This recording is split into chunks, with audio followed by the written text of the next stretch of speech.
Hey guys, welcome back to my channel. আজকে আমরা নিরামিষ মোচা দিয়ে পনির দিয়ে ঘন্ট তৈরি করব। একদম নিউ রেসিপি। আমরা নিয়েছি মোচা, নিয়েছি আলু, এই যে ছোট্ট ছোট্ট করে কিমা করে কেটে নিয়েছি পনির, টমেটো, মশলা আমি পেস্ট করে রেখে দিয়েছি, নিয়েছি জিরে আর আদা অল্প পরিমাণের, নিয়েছি ফোড়ন হিসাবে এলাচ, দারচিনি আর লবঙ্গ, 5 ফোড়ন, তেজপাতা, শুকনো লঙ্কা আর লঙ্কা গুঁড়ো, কাশ্মীরি লাল লঙ্কা আর হলুদ, আর এখানে নুন। এবার আমরা কড়াই চাপিয়ে নেব। পনিরটা ভাজার জন্য কড়াইয়ে তেল নিয়ে নিয়েছি, দিয়ে দিচ্ছি অল্প পরিমাণের হলুদ,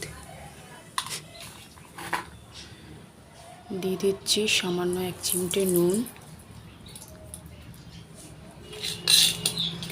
আমরা পনিরটা বাড়িতে তৈরি করেছি, এই যে একদম দিয়ে ছোট্ট ছোট্ট করে কেটে নিয়েছি। এরপরে পনিরটা দিয়ে দেব। যেহেতু আমরা নুন হলুদ দিয়ে পনিরটা ভাজছি, তাই আমাদেরকে কিন্তু কন্টিনিউ এটাকে নেড়ে যেতে হবে, না হলে কিন্তু কড়াইয়ের সাথে লেগে যাবে।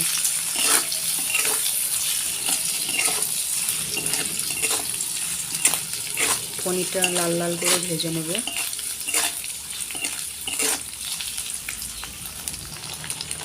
পনিরটা আমাদের বেশ ভাজা হয়ে গেছে। পনিরটাতে যদি নুন হলুদ দিয়ে ভাজা হয়, পনিরটা কিন্তু খেতে টেস্টটাও ভালো আসে। আমরা এবার পনিরটা তুলে নেব। এই পনিরটা তুলে নিয়েছি। এই তেলেই আমরা কেটে রাখা আলুগুলো দিয়ে দেব।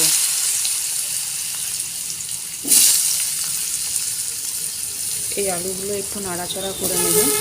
মোচাটা কিন্তু আমরা রাত্রে ছাড়িয়ে নিয়েছিলাম, গতকাল রাত্রে আমরা ছাড়িয়ে রেখে জলে ভিজিয়ে দিয়েছিলাম নুন হলুদ দিয়ে।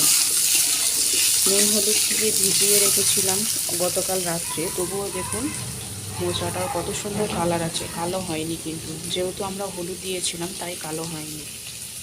আর নুন হলুদ দিয়ে যদি আমরা আগের দিন রাত্রে থেকে ভিজিয়ে রাখি, তাহলে যদি কষটা থাকে সেই কষটা ভাবটাও কিন্তু চলে যাবে।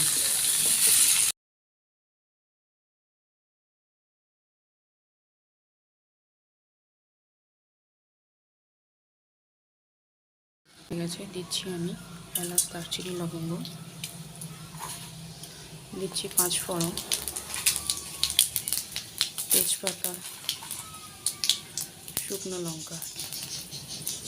এগুলো বেশ ভাজা ভাজা হয়ে গেছে। এবার দিয়ে দেব টমেটো।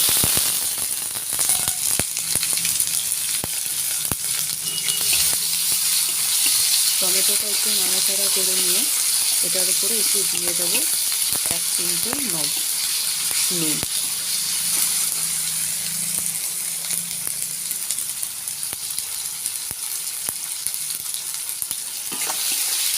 টমেটোটা ভালো করে পেস্ট হয়ে গেলে আমরা তখন মশলাটা দিয়ে দেবো। টমেটোটা ভালো করে ফ্রাই হয়ে গেছে। এর মধ্যে পেস্ট করে রাখা মশলাটা দিয়ে দেবো।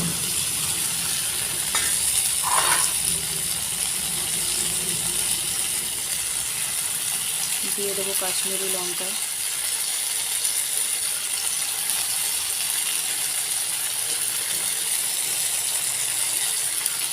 অল্প পরিমাণে লঙ্কা গুঁড়ো,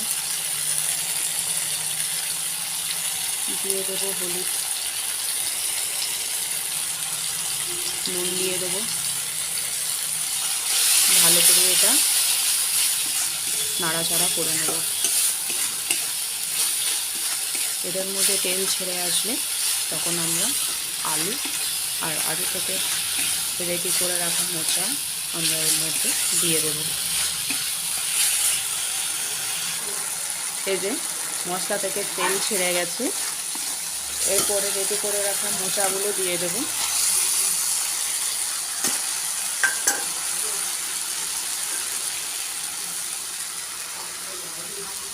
ভেজে রাখা আলুগুলোও দিয়ে দেব,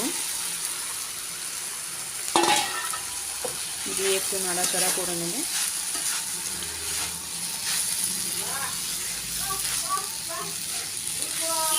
যারা মাছ মাংস খায় না ডিম খায় না তাদের ক্ষেত্রে কিন্তু এই রেসিপিটা খুবই সুস্বাদু হবে। এটা সবাই তৈরি করে খেতে পারে, কিন্তু যারা নিরামিষভোজী তাদের ক্ষেত্রে স্পেশাল থাকে এটা। একটু ঢাকা দিয়ে নেব।